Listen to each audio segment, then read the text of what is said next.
Bismillahirrahmanirrahim. Yang karena nikmatnya kebaikan-kebaikan menjadi sempurna. Kita itu kalau lewat malam 27, semangat itu mulai menurun, jemaah. Karena pikirnya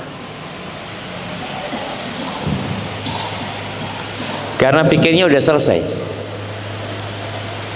Padahal boleh jadi Lailatul Qadar itu di malam 28. Boleh jadi di malam 29. Boleh jadi di malam 30. Oleh karena itu Rasulullah sallallahu alaihi wasallam tidak keluar dari tempat iktikafnya kecuali malam Idul Fitri. Kita kan enggak, selesai sudah cukup. Ya, harapan di malam ganjil itu lebih besar. Harapannya lebih besar. Dan ganjil itu bisa dari belakang, bisa dari depan. Kemarin sudah kita bahas. Ya. Gimana hitungan dari belakang? Nabi alaihi salatu wasallam mengatakan iltamisuha fi tis'il bawaqi. Carilah Lailatul Qadar di 9 malam yang tersisa. Kalau jumlah Ramadannya 29 hari, berarti 9 malam yang tersisa itu malam berapa? Malam 21. Hitungnya dari belakang. 29. Ya, 28, 27, 26, 25, 24, 23, 22, 21. Tapi kalau jumlah bulannya 30 hari, 9 malam yang tersisa tanggal berapa? Malam berapa? Coba dihitung. Malam 22. Malam 22. Makanya benar-benar para sahabat itu di malam 27 berharap. Tapi bukan selesai malam 27 kemudian santai ya. Selesai sudah dapat Lailatul Qadar ya. Tadi malam mana sampai nangis-nangis gitu ya. Ana lihat mataharinya kok bener kayaknya Lailatul Qadar ya. Ada harapan. Ada harapan yang nggak apa-apa kita berharap kepada Allah Azza wa Jalla, tapi tetap kita takut, kita cemas. Makanya hamba-hamba Allah itu ketika dia beribadah selalu di antara khauf dan roja. Dia berharap dapat tapi dia cemas takut nggak dapat gitu loh. Karena memang kita tidak tahu pastinya gitu.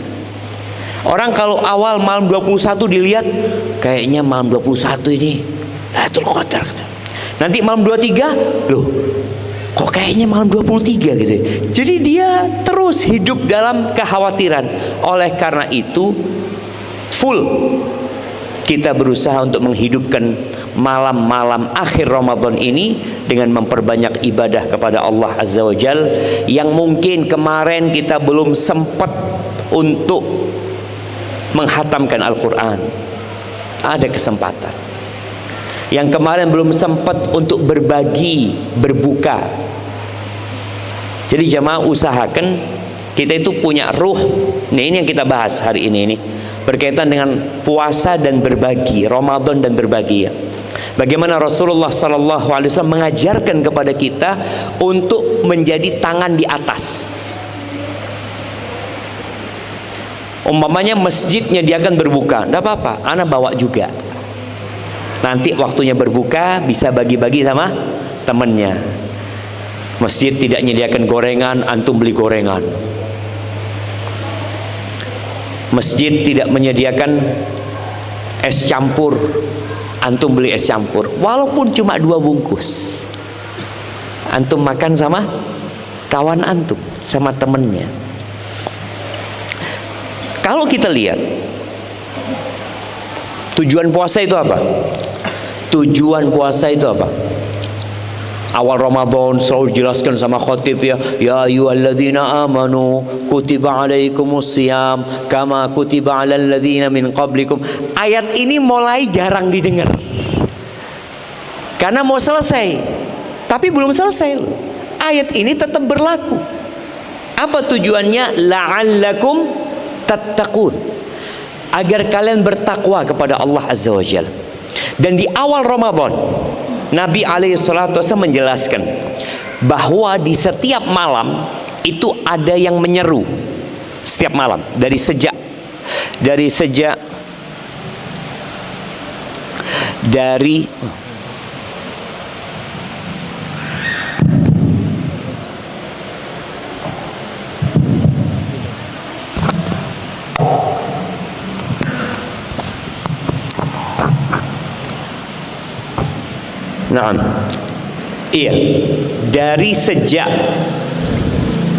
masuk awal Ramadan itu setiap malam ada yang mengatakan ya baghiyal khair aqbil, wahai yang ingin kebaikan ayo gitu. Panggilan itu belum berhenti jemaah. Malam ini pun juga ada yang memanggil, yang mengatakan ya baghiyal khair aqbil gitu.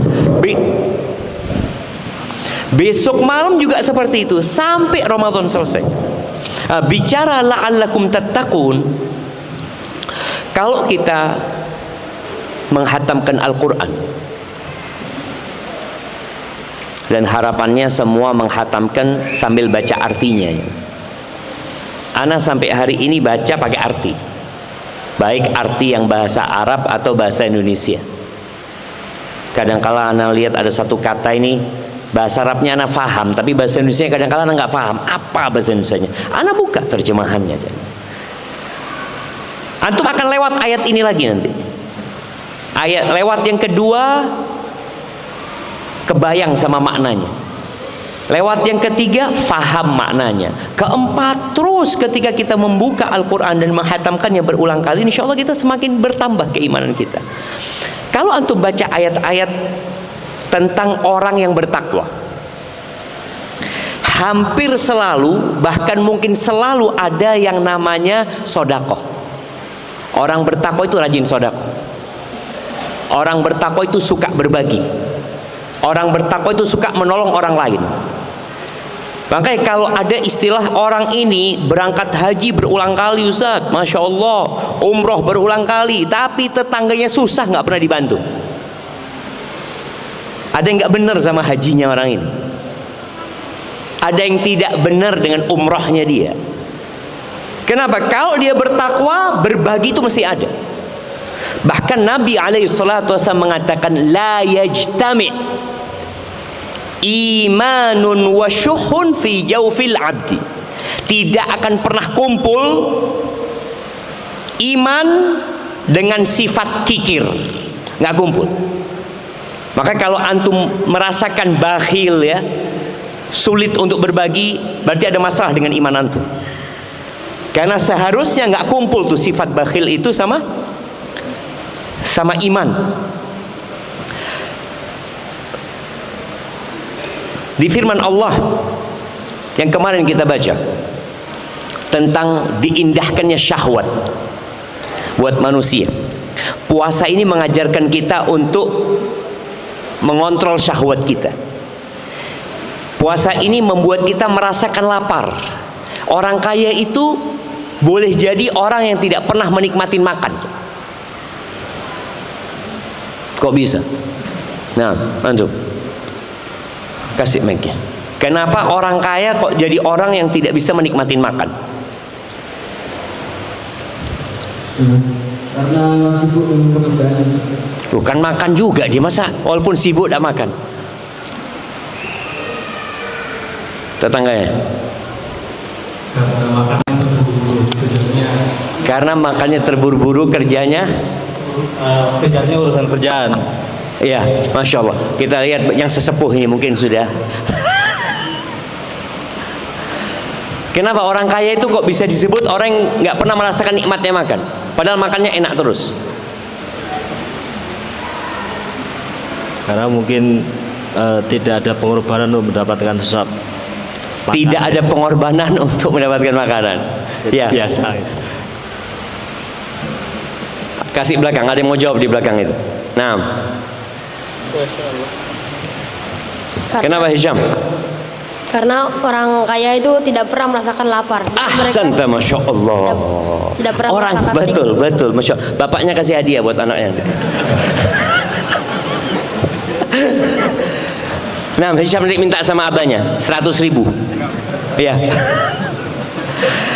Nah, orang kaya nggak pernah merasakan lapar. Belum lapar sudah makan lagi.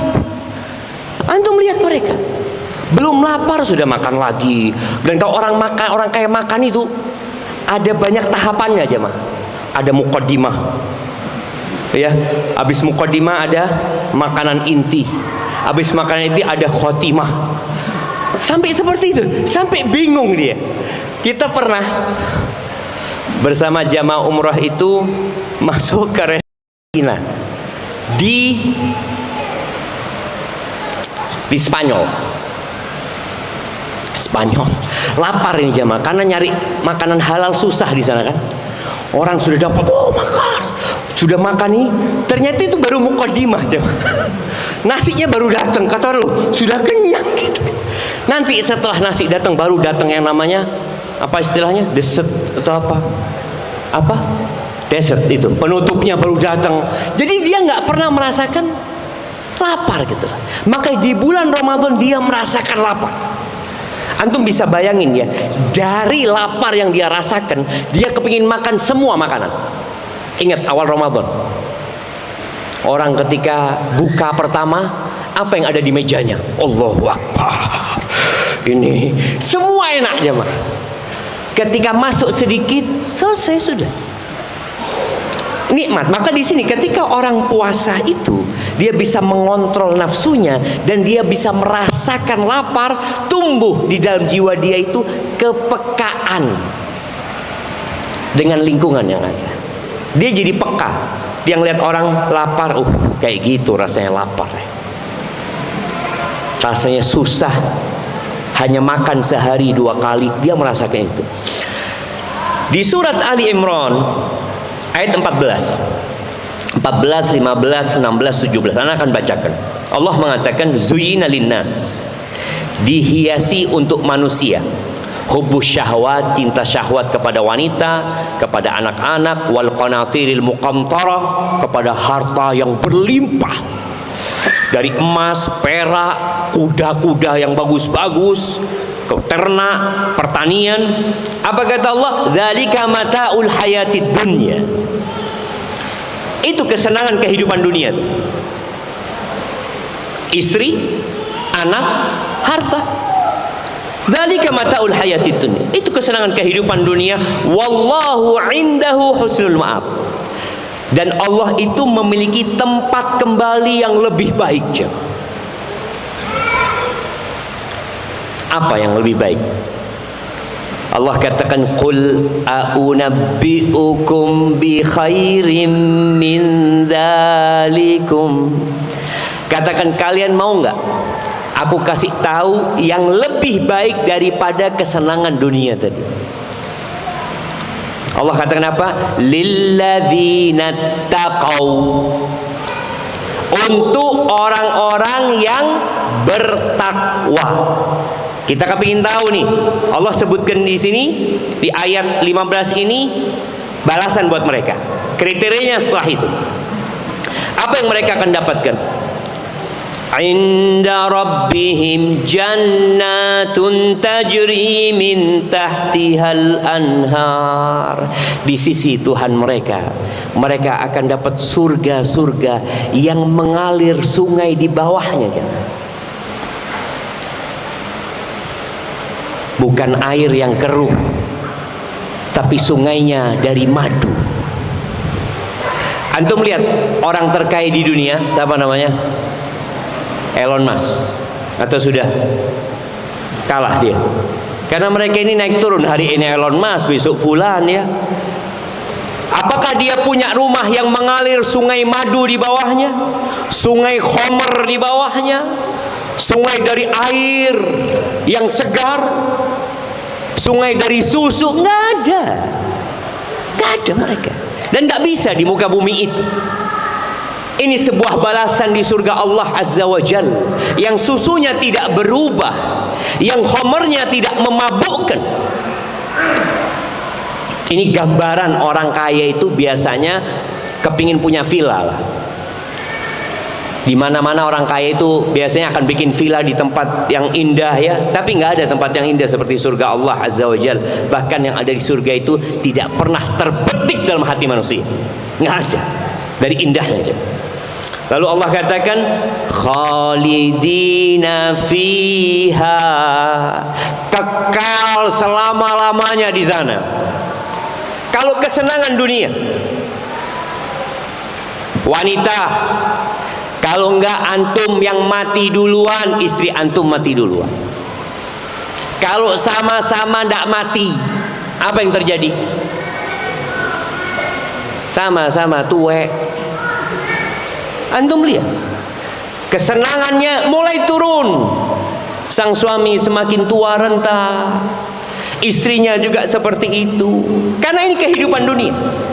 Jadi kalau bicara kesenangan dunia, nggak ada kekekalan. Semakin tua semakin sakit-sakitan. Ya, ada orang yang fulusnya hampir 1 triliun ya. Hidup di mana? Hidup di rumah sakit ya.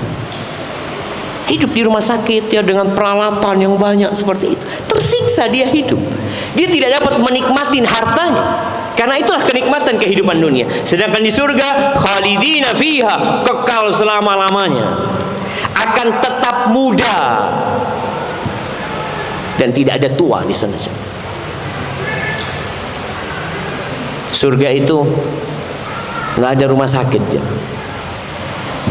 Di surga itu nggak ada toilet. Bayangin ya, di dunia ini kalau habis berbuka nanti tempat yang ramai mana? Nanti kita habis berbuka atau besok habis sahur, yang ramai mana? Yang ngantri toilet. Orang semua habis makan enak, dia dapat dampak buruk dari makanan. Ternyata makan itu punya dampak buruk. Iya, dia harus mengeluarkan tempat itu. Di surga nggak ada. Yang ada kesenangan selama-lamanya. Lalu Allah katakan wa azwajum mutahharah, bidadari-bidadari yang disucikan. Ana nggak mau bahas detail ini jamaah. Kita puasaan ya, kita jaga nafsu. Azwajun mutahharah, ketika penghuni surga sedang bercengkrama bersama kawan-kawan dia ngobrol, tahu-tahu ada awan yang lewat. Disebutkan dalam beberapa athar nih jamaah, di tafsir Ibnu Katsir. Keluar suara dari awan tersebut. Kalian ingin apa? Kalian kepingin apa? Ya manusia, aku kepingin ini, kepingin itu. Sampai mereka mengatakan kita minta hujan bidadari, kata jemaah. Hujan bidadari itu jemaah. Subhanallah. Terus yang lebih penting dari itu, waridwanun minallah, keridhaan dari Allah Azza wa Jalla. Allah ridho sama kita. Allah kalau sudah senang sama hambanya, apa yang diinginkan Allah berikan. Hidupnya tidak akan pernah menderita dan sengsara. Wallahu basirum bil ibad, dan Allah itu maha melihat dengan hamba-hambanya. Siapa orang-orang yang bertakwa itu? Allah katakan alladzina yaqulun rabbana innana amanna. Mereka adalah orang-orang yang mengatakan, wahai Rabb kami beriman ya Allah, kami percaya dan yakin akan keberadaanmu, bahwa hanya Engkau yang pantas disembah ya Allah. Terus setelah menyatakan iman, orang bertakwa itu ngomong apa? Faghfir lana dzunubana. Orang beriman, orang bertakwa itu menyatakan keimanan tapi tidak sok suci, tidak sok paling benar, tidak. Mungkin karena dia iktikaf dia merasa lebih baik, tidak. Orang bertakwa nggak kayak gitu. Dia iktikaf malah dia mengatakan ighfir lana dzunubana, ampuni dosa-dosa kami. Dia mencari Lailatul Qadar, dia dapat Lailatul Qadar. Doanya apa? Allahumma innaka afun tuhibbul afwa fa'fu an. Ya Allah, Engkau Maha Pemaaf ya Allah. Engkau cinta maaf ya Allah, maafkan aku ya Allah. Enggak ada ujub dalam hati orang bertakwa, itu enggak ada.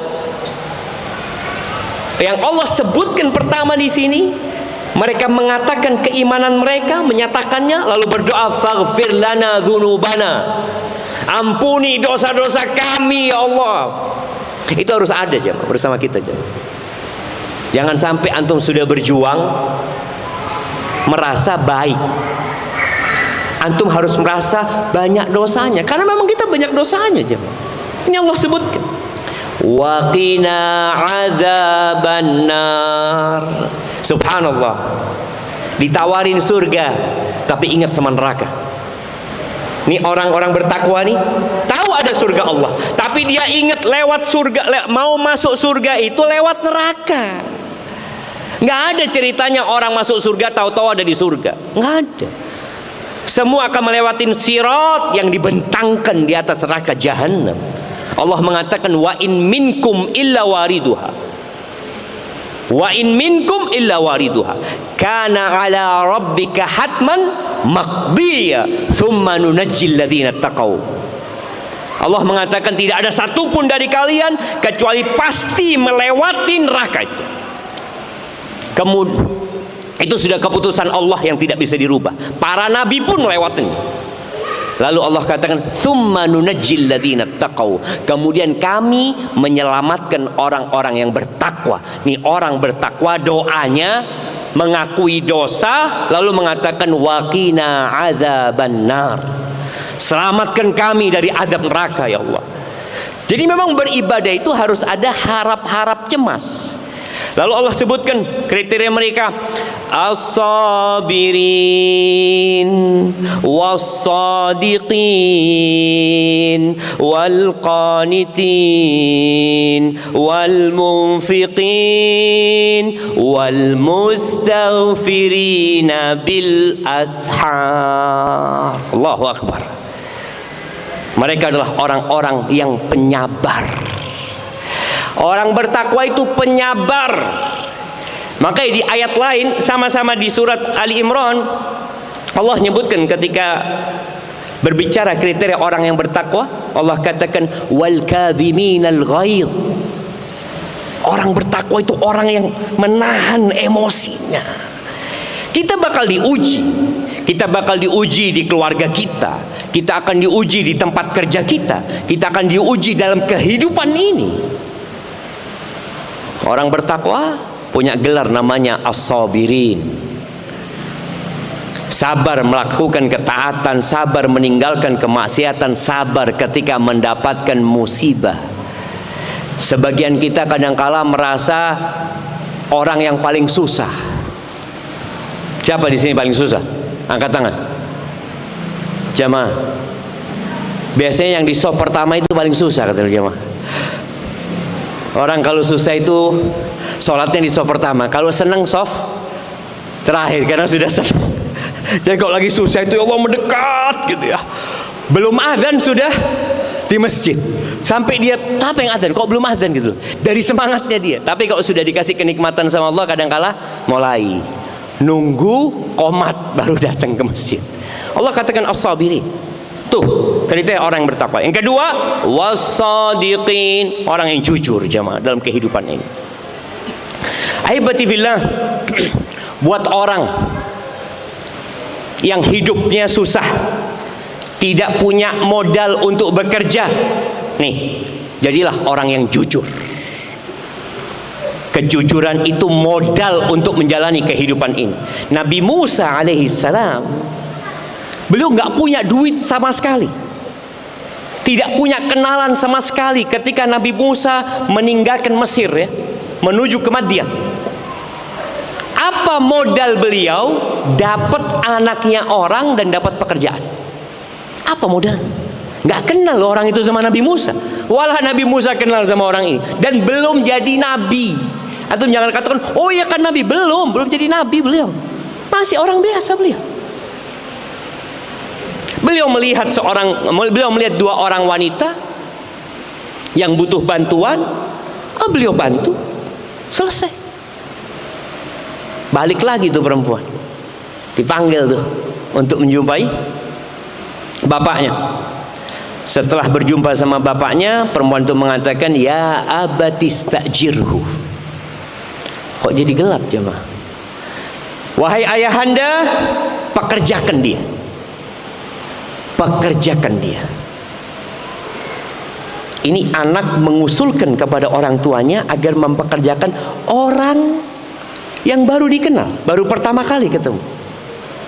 Tapi dia tahu kriteria orang itu dari awal perjumpaan. Inna khaira man istajarta. Sesungguhnya yang terbaik untuk dijadikan pekerja itu siapa? Al-Qawiyyu Al-Amin, yang kuat dan amanah.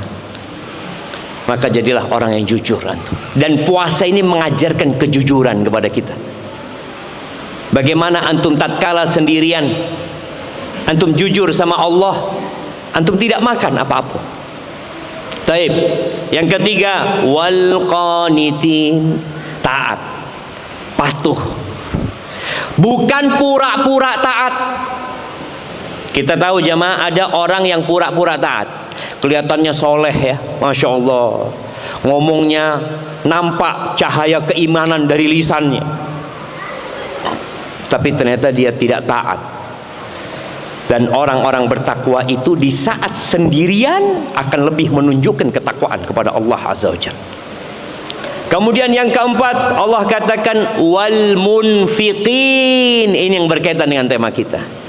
Orang bertakwa itu orang yang suka berinfak, suka berbagi. Jadi kalau nanti selesai Ramadan antum masih bakhil, masih sulit untuk berbagi dengan kerabatnya, khususnya sulit bersilaturahim, membantu orang-orang yang tidak mampu, maka ada masalah di sini. Sepertinya target takwa itu belum tercapai. Allah sebutkan di ayat 134 kalau salah, di Ali Imran, ketika mensifati orang bertakwa, uiddat lil muttaqin alladzina yunfiquna fis sarra wad dharra. Orang bertakwa itu tetap bertakwa dalam semua kondisi. Dia dalam kondisi lapang banyak hartanya dia berbagi, dalam kondisi senang dia berbagi, dalam kondisi susah tetap bantu orang. Itu orang bertakwa nggak berubah jam.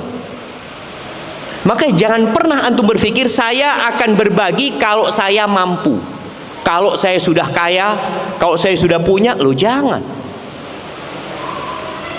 Bagaimana Aisyah radhiyallahu taala anha di rumahnya nggak punya apa-apa, datang pengemis wanita dengan 2 anak. Aisyah punya 3 butir kurma, hanya 3 butir kurma di rumahnya. Mungkin antum berpikir ya sayanglah 3 butir kurma lah buat anak sendiri. Enggak, sama Aisyah dikasihkan, diberikan kepada ibunya. Sama ibunya dibagi, 1 buat anaknya, 1 lagi anaknya yang 1. Makan nih karena kelaparan dimakan. Ibunya mau makan, 2 anak ini ngelihat kepada 1 kurma yang di tangan ibu, nggak tahan tuh ibu jangan. Dibelah 2 diberikan kepada 2 anaknya. Nggak punya apa-apa, berbagi. Jadi jangan nunggu kaya. Orang kalau sudah biasa berbagi, ketika kaya insya Allah lebih banyak lagi berbaginya dia. Taib, disebutkan di sini orang-orang bertakwa adalah orang-orang yang suka berbagi dalam semua kondisi. Berbagi itu ya tidak harus harta. Apa? Senyum. Tabassumuka fi wajhi akhika shadaqah. Senyummu untuk saudaramu sedekah. Kita tuh kadang-kala pelit dengan senyuman, sampai senyum aja pelit. Kecuali kenal baru senyum gitu kan. Ada orang yang Masya Allah cuma, kalau antum melihat wajahnya itu kayak tembok gitu. Ya Allah, ini nggak dimintain fulus, enggak. Senyum aja bakhil. Maka itu termasuk sedekah yang bisa dilakukan. Membantu orang, antum ngelihat, Masya Allah, dulu ketika masih banyak orang jualan di Suwun tuh jemaah, Tahu yang ibu-ibu jualan biasanya ditaruh di kepalanya itu. Dia biasanya kalau untuk naikkan lagi itu nggak kuat. Antum bantu dia naikkan ke kepalanya, sedekah. Subhanallah.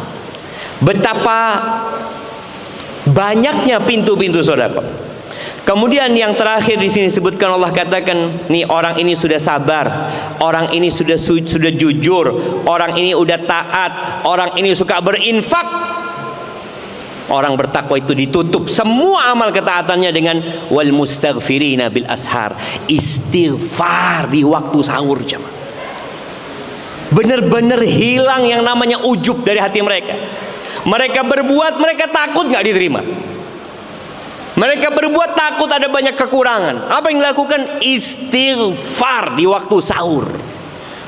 Maka kita di bulan Ramadan lihat, antum di waktu sahur apa yang antum lakukan? Makan Ustaz. Sampai detik terakhir sebelum azan. Makan. Kapan istighfarnya? Selesai sholat malam antum alhamdulillah dikasih petunjuk sama Allah, perbanyak istighfar. Ahibati fillah, bicara sedekah dan berbagi, Allah mengingatkan kita untuk bersedekah sebelum datang hari wa anfiqu ya ayyuhalladzina amanu anfiqu mimma razaqnakum min qabli an ya'tiya yaumun la bai'un. Sebelum datang hari yang tidak ada perdagangan. Orang punya harta buat apa? Uang kita itu baru berguna kalau kita belanjakan. Antum punya uang 1 triliun nggak ada gunanya. Kapan berguna uang antum? Kalau dikeluarkan. Beli bakso, keluar duit antum. Tapi bisa antum ngomong sama tukang bakso, Mas, saya punya uang 1 triliun mas, kata dia. Iya, mau apa mas? Mau bakso, ya beli. Kalau dia keluarkan baru berguna. Uang yang disimpan nggak ada gunanya. Makanya Allah katakan kalian infakkan. Jangan sampai itu harta kalian kumpulkan, nanti sampai datang hari tidak ada yang namanya perdagangan. Makanya bagaimana orang-orang yang mendapatkan kitab dengan tangan kirinya, apa yang dia katakan? Wa amma man utiya kitabahu bishimalihi fayaqul ya laitani lam uta kitabiyah wa lam adri ma hisabiyah ya laitaha kanatil qadiyah ma aghna anni maliyah. Yang pertama dia katakan setelah dia menyesal, hartaku nggak ada gunanya. Nggak ada gunanya. Engkau walaupun orang kaya, kalau engkau mati engkau tinggalkan harta, nggak ada gunanya. Kapan berguna? Ketika disedekahkan. Makanya Allah sebutkan ya di surat Ali Imran, masih di Ali Imran ayat 91, Allah mengatakan innal ladzina kafaru wa matu wa hum kuffar, orang-orang kafir yang mati dalam kondisi kafir, falay yuqbala min ahadihim mil'ul ardi dhahaban walau iftada. Satu orang nih, orang kafir satu mati, kelak pada hari kiamat ketika dia melihat azab dia ingin menebus dirinya. Kalau dia punya emas sepenuh bumi ini, antum bayangin emas sejember kayak apa. Tapi kalau bumi ini semuanya emas, dia hendak menebus dirinya agar nggak diadab, nggak akan diterima. Jadi sedekah itu salah satu bentuk kita menebus diri kita. Antum tebus diri antum, punya rezeki tebus ya, terus dengan harta itu. Dan bagi orang yang puasa jangan lupa untuk zakatul fitr. Ya, jangan antum merasa sudah zakat mal nggak zakat fitri. Zakat harta itu berbeda dengan zakatul fitr. Zakat harta itu berkaitan dengan nisab dan berkaitan dengan haul.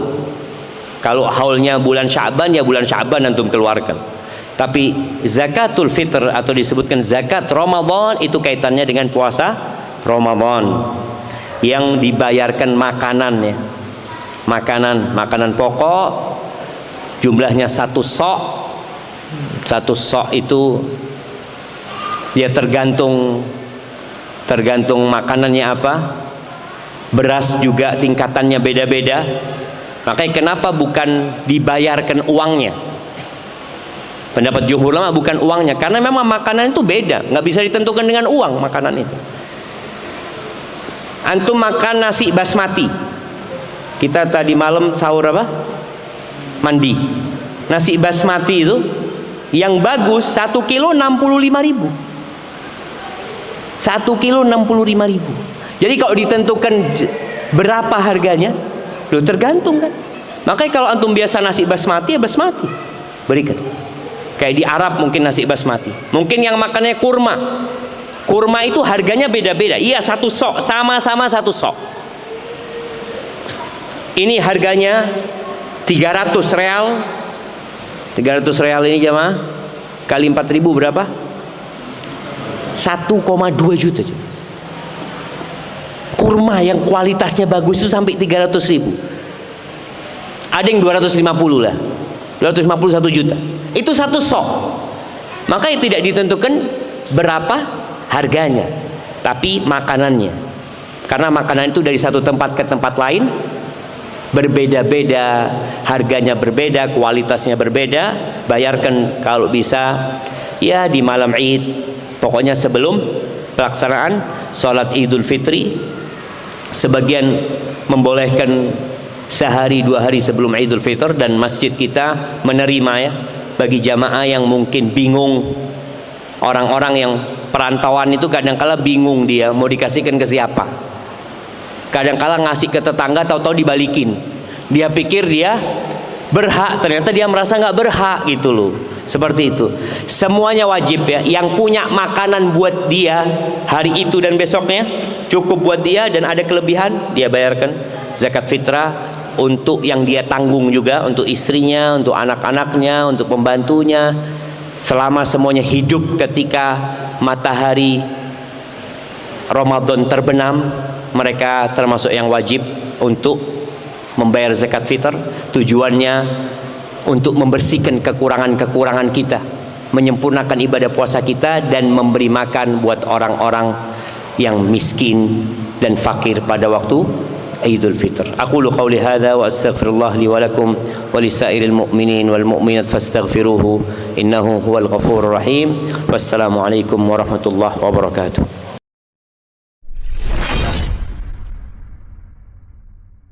Bismillahirrahmanirrahim.